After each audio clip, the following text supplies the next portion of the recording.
Good morning, dear children. How are you? Hope you are fit and fine and taking good care of yourself. So, children, earlier we read about the political disunity in northern India that attracted invasions by the Turks. And we also read about the Muhammad Ghazni, who invaded India 17 times in 27 years from 1000 to 1027th century. Okay. Now, children, there comes, do you know, Mahmud Ghazni is remembered as a plunder of towns and temples in India. बेटे महमूद गजनी को या मोहम्मद गजनी को India में कैसे याद किया जाता है? एक लुटेरे के रूप में। प्लंडर मीन्स लुटेरा, जिसने टाउन्स को लूटा और टेम्पल्स को लूटा। ओके, प्लंडर किया, but in his own country, पर उसकी अपनी कंट्री में उसे रिमेंबर किया जाता है, याद किया जाता है as a great builder of beautiful mosques, okay, palaces and libraries. लेकिन उसने इंडिया की वेल्थ से जो अपनी कंट्री में डेवलपमेंट की, जैसे कि बहुत सुंदर मॉस्क्यूज बनाई, महल बनाए और लाइब्रेरीज बनाई, उसके लिए उसे याद किया जाता है। ओके, फिरदौसी जो कि एक फेमस पोइट था, ही रोट शाहनामा। शाहनामा एक बुक है जिसमें कि उसने क्या लिखा है, in which he praised the steps that Mohammed Ghazni took to propagate Islam, जिसमें कि मोहम्मद गजनी ने कुछ ऐसे स्टेप्स लिए थे जिससे कि इस्लाम बहुत ज़्यादा स्प्रेड हुआ था। प्रोपोगेट मीन्स स्प्रेड होना। And to build up Ghazni a great empire, और गजनी जो एक छोटा सा हिली पुअर एरिया था उसे उसने एक ग्रेट एम्पायर बना दिया। ओके बच्चे, he also entrusted Al-Biruni to write an account of the Indian subcontinent known as किताब अल हिंद। उसने बच्चे अल-बरूनी से इंडियन सब कॉन्टिनेंट के बारे में किताब अल हिंद में लिखवाया। Okay, and which countries come under Indian सब continent, such as neighboring countries of India as well as India also come under Indian subcontinent. India is the largest country in this Indian subcontinent. That's why it is known as Indian subcontinent. तो Indian subcontinent में कौन कौन सी countries आती हैं बेटे? India and it's neighbouring countries, Sri Lanka, Nepal, Bhutan, Pakistan. ठीक है, ये सारी की सारी 7 to 8 कंट्रीज़ आपके इंडियन सबकॉन्टिनेंट में आती हैं। ओके, सो अल-बरूनी ने किताब अल हिंद में इंडियन सब कॉन्टिनेंट के बारे में लिखा है। Okay, then children let us talk about Mohammed Ghori, who was the ruler of a small kingdom of Ghor in Afghanistan, जो कि एक छोटी सी किंगडम घोर का रूलर था बच्चे अफ़गानिस्तान में। तो उसने कॉन्कर कर लिया गजनी को, जो कि किसने एस्टैब्लिश की थी बच्चे? He conquered Ghazni, established by Mohammad Ghazni. Mohammad Ghazni ने उसे बहुत ही ज़्यादा डेकोरेट कर दिया था मॉस्क्यूज़ के साथ, लाइब्रेरीज एंड पैलेसेस से।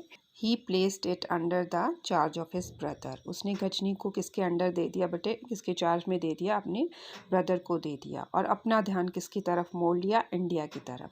Decided to turn his attention towards India to expand his empire, अपनी एम्पायर को एक्सपेंड करने के लिए। Unlike Mohammad Ghazni, whose main aim of invading India was to loot the great wealth of India. उसने मोहम्मद गजनी की तरह नहीं किया। मोहम्मद गजनी का मेन एम क्या था? Only to plunder the wealth of India. वो जस्ट इंडिया की वेल्थ में इंटरेस्टेड था, ना कि वहाँ पे अपनी टेरिटरीज को एक्सपेंड करने में। ओके, जबकि जो मोहम्मद गौरी था वो अपनी टेरिटरीज को एक्सपेंड करना चाहता था, इंडिया की जो टेरिटरी थी उसे जीतना चाहता था। Okay, so the credit of founding of Muslim Empire in India goes to Mohammed Ghauri.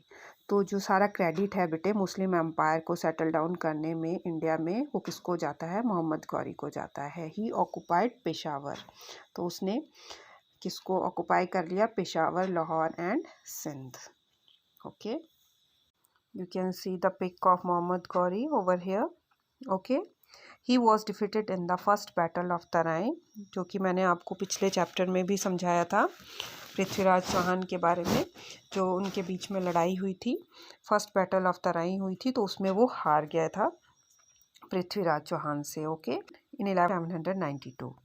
Okay, जो फर्स्ट बैटल हुई थी इसमें ये हार गया था, but was victorious in the second battle of Tarain and took over Delhi and Ajmer. तो पृथ्वीराज चौहान ने इसे भगा दिया था और ये फिर से इतनी ज़्यादा आर्मी इकट्ठी करके आया अगले साल एंड सेकंड बैटल में ये विक्टोरियस रहा, जीत गया और इसने दिल्ली पर और अजमेर पे कब्जा कर लिया।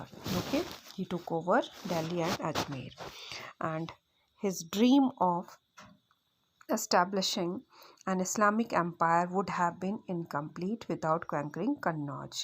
As you already know about Kannauj, every ruler wanted to conquer Kannauj because of its fertile region. Okay, तो कन्नौज को सभी ऑक्युपाई करना चाहते थे, सो उसका सपना भी अधूरा था इस्लामिक एम्पायर को एस्टैब्लिश करने का बिना कन्नौज को conquer किए. Okay, so fierce battle took place between the Muslim and the Rajputs. The power of Rajputs was crushed. राजपूतों की सारी पावर ख़त्म कर दी गई बच्चे. The power of Rajputs was crushed. King Jayachand was defeated.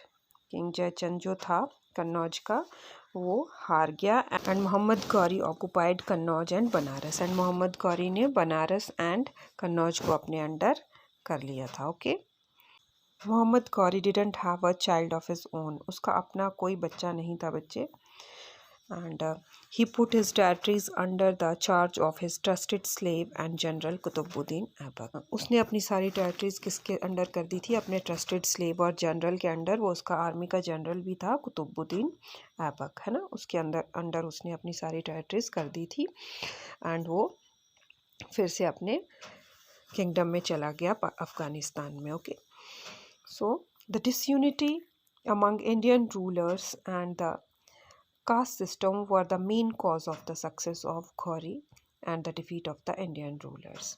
As I have told you many times that the disunity among the Indian rulers and the caste system was the main cause of the defeat of the Indians. जो Indian rulers थे उनकी defeat mostly इसी disunity के कारण हुई और जो caste system यहाँ पे प्रिवेल्ड था. ओके, इसी का फ़ायदा मोहम्मद गौरी ने उठाया. Okay, the common people were dissatisfied as they had no contact with the rulers. जो आम आदमी थे उनका रूलर्स के साथ कोई लिंक नहीं था, इसलिए वो डिससेटिस्फाइड थे. Some Rajput rulers help the Turks against their own country. और कुछ जो रूलर्स थे, राजपूत रूलर्स थे, उन्होंने टर्क्स का साथ दिया अगेंस्ट देयर ओन कंट्री, अपनी कंट्री को छोड़ के. Moreover the feudal system जो ज़मींदारी सिस्टम था बच्चे, सामंतवाद था, where the land owners were very powerful. जो ये जमींदार थे ये बहुत ज़्यादा पावरफुल हो चुके थे. Weeknd the power of the king. उन्होंने राजा की पावर को भी कम कर दिया था क्योंकि ये इनके पास जो था टैक्स लेने का जो था राइट था और उसी टैक्स के कारण ये लोग बहुत ज़्यादा रिच हो गए थे. Ghori's army was well equipped and his campaigns were properly planned. जो घोरी की आर्मी थी बेटे वो वेल इक्विप्ड थी, उनके पास बहुत अच्छे आर्म्स एंड एम्यूनिशंस थे और उसकी जो वॉर प्लानिंग थी बच्चे, जो भी उसके कैंपेन्स थे वो प्रॉपरली प्लान्ड थे. उसने his campaigns were properly planned. उसने हर एक कैंपेन से पहले बहुत ज़्यादा प्लानिंग की थी. Okay, the Muslim armies moved swiftly on their horses as compare to the armies of the Indian ruler. जो मुस्लिम आर्मी थी बच्चे वो आराम से हॉर्सेस पे आगे बढ़ती थी, जबकि कंपैरिजन किया जाए इंडियन आर्मी के साथ वो ओल्ड मेथड्स को ही यूज़ कर रहे थे. They used old methods of war equipment and elephants. The elephants were not of much help during the war as many times they turned their wrath on their own forces. कि जो Indian rulers की army थी वो अभी भी old methods ही use कर रही थी वॉर के बच्चे. इक्विपमेंट्स भी उनके पुराने थे और एलिफेंट्स पे वो लड़ रहे थे. तो समटाइम्स जो एलिफेंट्स होते हैं they were not of much help. कई बार वो बहुत ज़्यादा हेल्प नहीं कर पाते हैं वॉर में क्योंकि वो अपनी ही जो फोर्स होती है उस पर ही अपना गुस्सा निकालते हैं. They turn their wrath on their own forces. दुश्मन की आर्मी पे गुस्सा निकालने के बजाय कई बार एलिफेंट जो होते हैं अपनी ही आर्मी की तरफ बढ़ जाते हैं. ओके, और अपनी ही आर्मी को फिनिश कर देते हैं. Okay, so these were the reasons for the defeat of the Indian rulers. Then there comes, do you know बच्चे, so except for conquering Gujarat, Ghori was successful in every invasion. ठीक है, गुजरात को कंकर करने के अलावा बच्चे घौरी जो था हर एक इन्वेजन में बहुत ज़्यादा सक्सेसफुल हुआ क्योंकि वो बहुत अच्छी प्लानिंग करके चलता था. King Bhimdev gave him such crushing defeat. तो उसको गुजरात में जो किंग भीमदेव से एक बहुत ज़्यादा क्रशिंग डिफीट मिली थी कि घोरी ने सपना ही नहीं देखा बच्चे गुजरात में दोबारा से झांकने का, dream of peeping into Gujarat again, peep means झांकना, तो वो दोबारा से गुजरात की तरफ नहीं आया। ओके, सो ओनली उसे गुजरात से ही डिफीट मिली थी। Got it? So that's all in chapter 12, Turkish invasions in North India. Okay, so revise your topic बच्चे।